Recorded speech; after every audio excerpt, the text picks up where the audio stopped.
নমস্কাৰ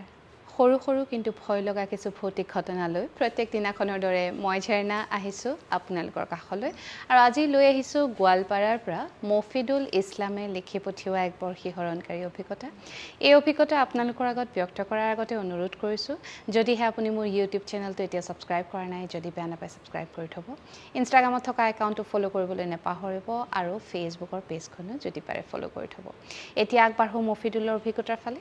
এই অভিজ্ঞতা মফিদুলৰ লগত তেতিয়া ঘটিছিলে যেতিয়া তেওঁ 15 বছৰীয়া আছিল তেওঁৰ ঘৰত তেওঁৰ মাক দেউতাক আৰু তেওঁৰ এজন ককায়েক মফিদুল এটা ৰুমত অকলে শুৱে কাষৰ ৰুমটোতে মাক দেউতাক আৰু তাৰ কাষৰ ৰুমটোত তেওঁলোকৰ ককায়েক শুৱে এদিনাখনৰ কথা নিশা মফিদুল শুই আছে গভীৰ টোপনি কিন্তু ঠিক 3 মান বজাত মফিদুলে সাৰ পাইছে সাৰ পাই প্ৰথমে মোবাইলটোত চাইছে সময় কিমান হৈছে দেখিছে 3 বাজিছে তাৰ পিছত অলপ দেৰি মফিদুলৰ টোপনি অহা নাই তেওঁ তেতিয়া দেখিছে তেওঁ বিছনাৰ বাওঁফালে থকা খিৰিকীখনৰ মানে বাহিৰৰ লাইটটো জ্বলাই থোৱা থাকে সেই খিৰিকীখন দি তেওঁ দেখিছে যে বাহিৰত বিৰাট বতাহ বলিছে আৰু মানে গছ-গছনিবোৰ লৰাৰ শব্দ এটাও তেওঁ নুশুনা নহয় গতিকে তেওঁ খিৰিকীৰ ফালে অলপ মন কৰোতে দেখিলে কোনোবাই যেন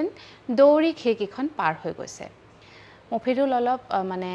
থতমত খালে কোন হ'ব পাৰে বুলি চুৰ ডকাইত হ'ব পাৰে বুলি অলপ ভালদৰে চাইছে তেতিয়া দেখিছে আকৌ এবাৰ পাৰ হৈ গৈছে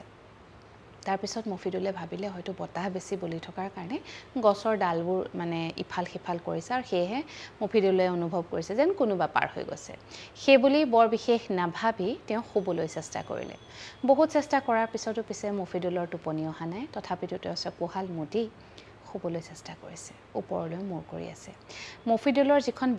বিছনাৰ পিছফালেই তেওঁৰ মূল দৰজাখন ৰুমৰ দৰজাখন যিখনেদি মানুহ সোমাব পাৰে আৰু সেই দৰজাখন মফিদুলে খুলিয়ে শুৱে ৰুমৰ লাইটটো যেহেতু বন্ধ কৰি থয় কৰিডৰৰ লাইটবোৰ জ্বলা থাকে সেয়েহে তেওঁ দৰজাখন খুলি থয় তেতিয়া মফিদুলে অনুভৱ কৰিছে তেওঁৰ সেই দৰজাখনৰ পৰ্দাখন উঠাই যেন কোনোবা ৰুমৰ ভিতৰলৈ সোমাই আহিছে তেওঁ ঘপককৈ পিছলৈ ঘূৰি চাইছে দেখিছে কোনো নাই আকৌ শুবলৈ চেষ্টা কৰিছে তেতিয়া একেই তেওঁ অনুভৱ কৰিছে যেন আকৌ কোনোবাই দৰজাৰ পৰ্দাখন আঁতৰাই ভিতৰলৈ সোমাই আহিছে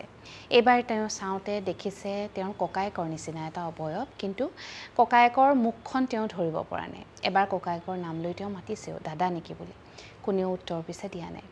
তাৰ পিছত মফিদুলে অনুভৱ কৰিছে সেই মানুহজন যেন মফিদুলৰ ওপৰত উঠিছে পিছফালৰ পৰা আৰু যেন তেওঁৰ বুকুখনত হেঁচা মাৰি ধৰিছে মফিদুলে ইমানেই বেছি দুখ পাইছে ছটফটাইছে নিজক মানে এৰুৱাবলৈ চেষ্টা কৰিছে কিন্তু পৰা নাই লগে লগে তেওঁ আম্মা বুলি মাতিছে মাক কাষৰ ৰুমটোতে শুই আছিলে আৰু মফিদুলৰ মাত শুনি তেওঁ সাৰ পাইছে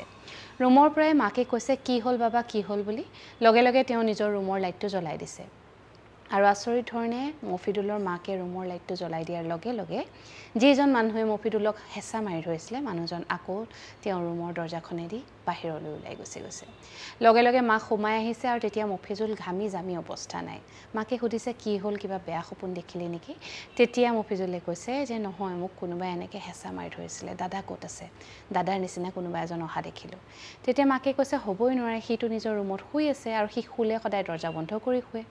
লগে লগে মফিজুলৰ দেউতাক গৈ ককায়েকক চাইছেগৈ কিজানি উঠি আহিছিলে নেকি কিন্তু তেওঁ অহা নাই তেওঁ তেতিয়াও দৰজাখন বন্ধ কৰিয়ে শুই আছে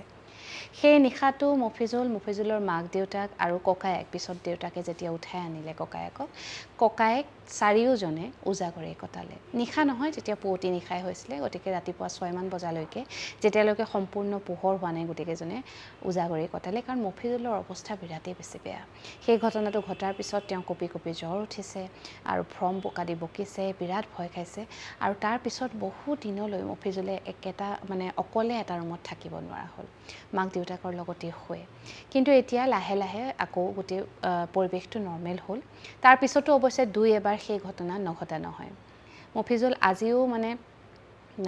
এটা বৰ ডাঙৰ প্ৰশ্নবোধক তেওঁৰ মনৰ মাজত যে সেই দিনাখন আচলতে কোন আছিলে কোনোবা সঁচাই ডকাইত বা চুৰ আহিছিলে নেকি যদি চুৰ ডকাইত আহিছিলে তেনেহ'লে মফিজুলক হেঁচা মাৰি কিয় ধৰিছিলে ঘৰখনত থকা বস্তুবোৰহে চুৰ কৰিব লাগিছিলে আৰু যদি চুৰ ডকাইত নহয় তেনেহ'লে কোন আছিলে যিয়ে মাকৰ মাত শুনাৰ লগে লগে গুচি গ'ল মফিজুলক এৰি এটা বৰ ডাঙৰ প্ৰশ্ন তেওঁলোকৰ মানে গোটেই পৰিয়ালটোৰ মনত যিটোৰ উত্তৰ আজিলৈকে তেওঁলোকে বিচাৰি পোৱা নাই সেয়েহে মফিজুলে এই ঘটনাটো আমালৈ লিখি পঠিয়ালে আৰু মই আপোনালোকৰ মাজত বিলাই দিলোঁ শুনি কেনেকুৱা পালে জনাবৰ কাৰণে ভিডিঅ'টোৰ তলত কমেণ্ট কৰিবলৈ নাপাহৰিব আপোনাৰ যদি কিবা অভিজ্ঞতা আছে তাক মোৰ লগত শ্বেয়াৰ কৰিবৰ কাৰণে মোৰ মেছেঞ্জাৰত গৈ এটা মেছেজ কৰক আজিৰ এই ঘটনা ইয়াতেই সামৰিছোঁ কাইলৈ নিশা এক নতুন ঘটনালৈ আপোনাৰ কাষ চাপিম এতিয়ালৈ আহিছোঁ শুভৰাত্ৰি